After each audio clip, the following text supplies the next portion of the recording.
Hi, I'm Karen Elliott, and you're listening to the District B-Sides podcast, where you'll hear in-depth conversations with council, staff, and community members to take you behind the decisions that are being made on topics that matter to Squamish. Now let's tune in and join the conversation.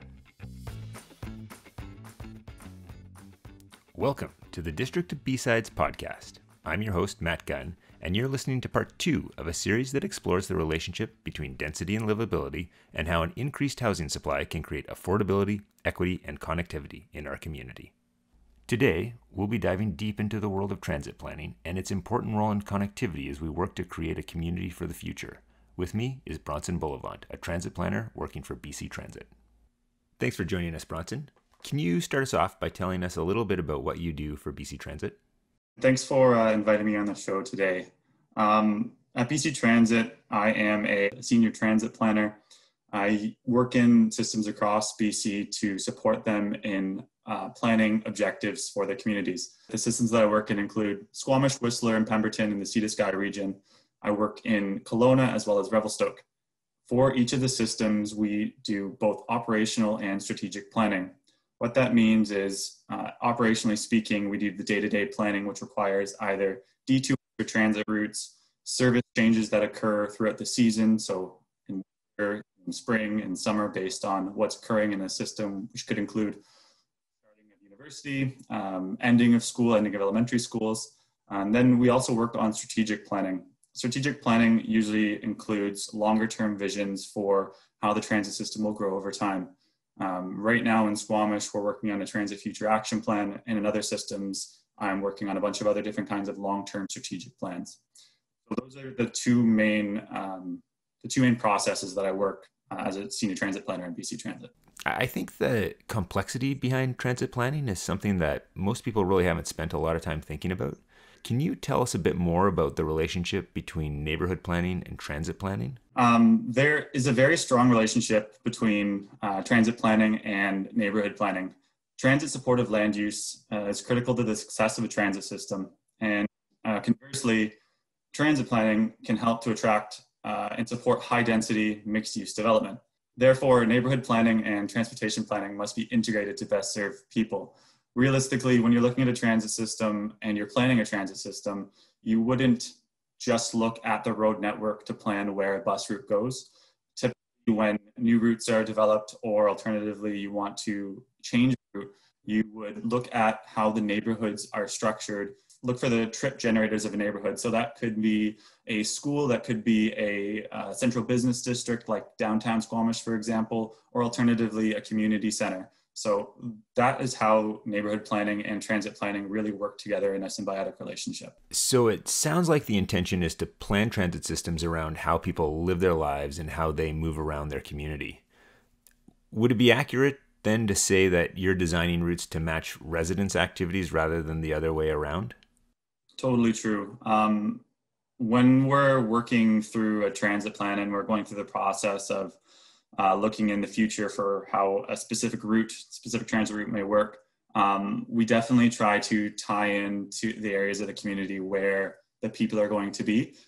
This is really why neighborhood planning and transit planning are so imperative to be working together, because we can put a transit route essentially anywhere on a road that accommodates a bus. But if that neighborhood isn't planned with transit in mind, you have transit routes that are less effective, they take longer, they're not direct, and suddenly the transit becomes an option that isn't necessarily convenient.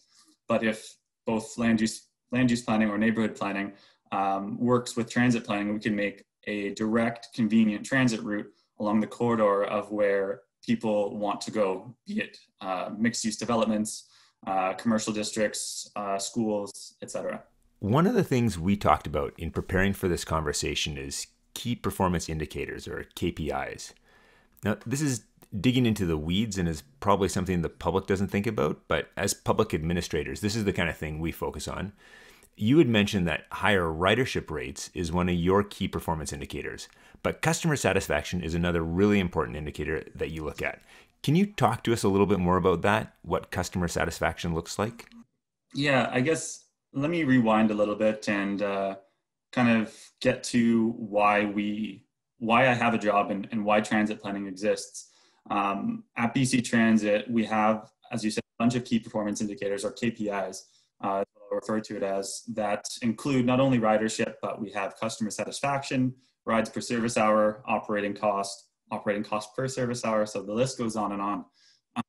But the two ones that really drive how, I guess the one that really drives how a system works, historically speaking, is ridership.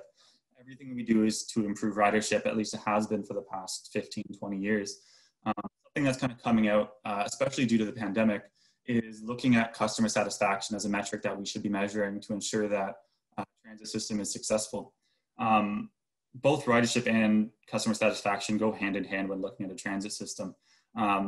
We look to create streamlined, convenient bus routes to ensure that people get on the bus and more people use it.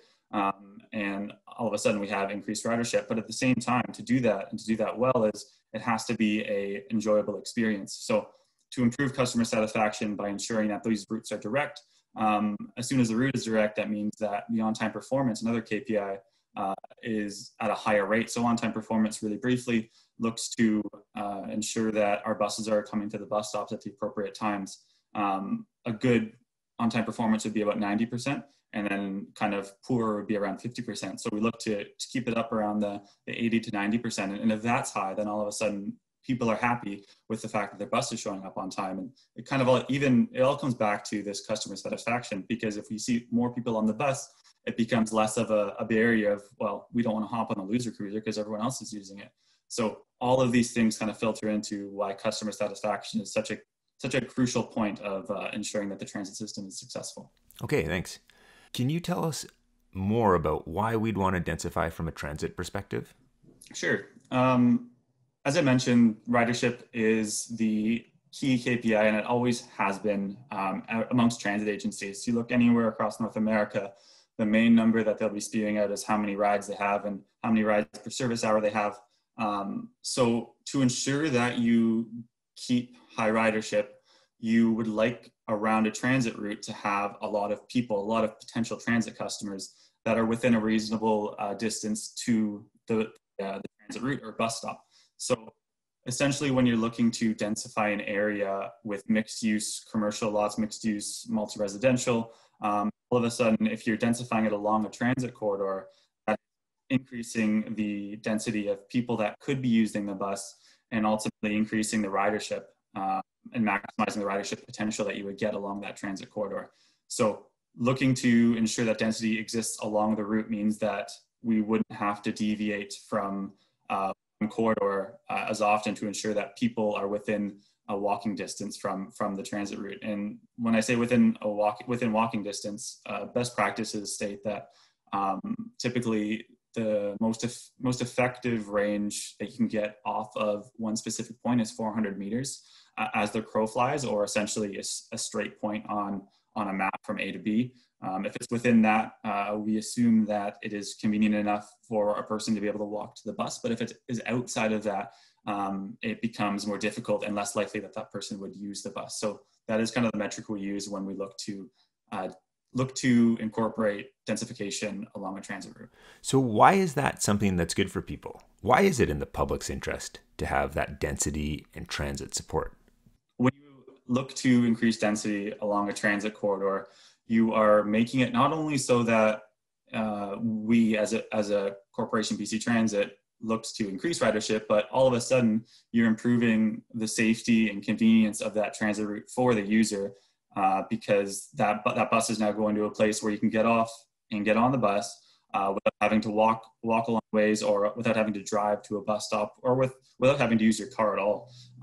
As soon as you start densifying these areas as well, neighborhood planners will look to include what is called transit-oriented development, or TOD.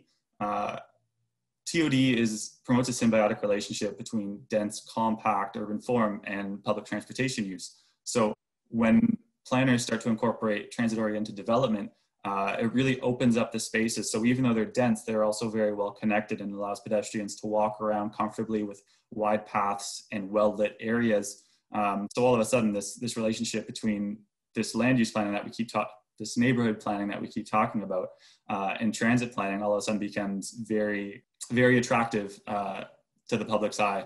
So essentially, it means that people that are looking to use transit will have a comfortable experience and a convenient experience, which is one of the most important parts that kind of ties back into customer satisfaction. Okay, maybe stepping back a bit, at a broader level, why do you think people should use transit? That is a great question. And I think I'm asked this at every single public engagement that I go out to, or now that I do via online Zoom calls. The people should use transit because it ultimately reduces the impact of single-use vehicles, decreases their carbon footprint. It enables a greener community and really looks to hit those goals of what we're all aiming for across Canada by 2050 and 2040. And Squamish itself is looking to become a net zero community by 2040, I believe. So all of these different goals that we're all reaching for, by hopping on the bus, it really supports those. Personally, when I use the bus, it is an enjoyable experience because it removes the need for me to hop in my own car and drive, and I can kind of tune out, listen to a podcast, read a book, watch a TV show if I'm feeling so inclined. And it really enables everyone to be able to slow down and enjoy their lives more while still having that convenient and comfortable transit experience. Yeah. A little while ago, there was a good BC Transit ad campaign promoting texting on the road. I think the tagline was, "Let us do the driving." And I think it did a good job of playing into people's desire to multitask and stay connected while commuting and highlight that there's that benefit with transit systems. Another topic related to land use planning that's, we have touched on, but we should talk about a bit more is density. Are there any specific target densities that make transit more viable and effective? There definitely is.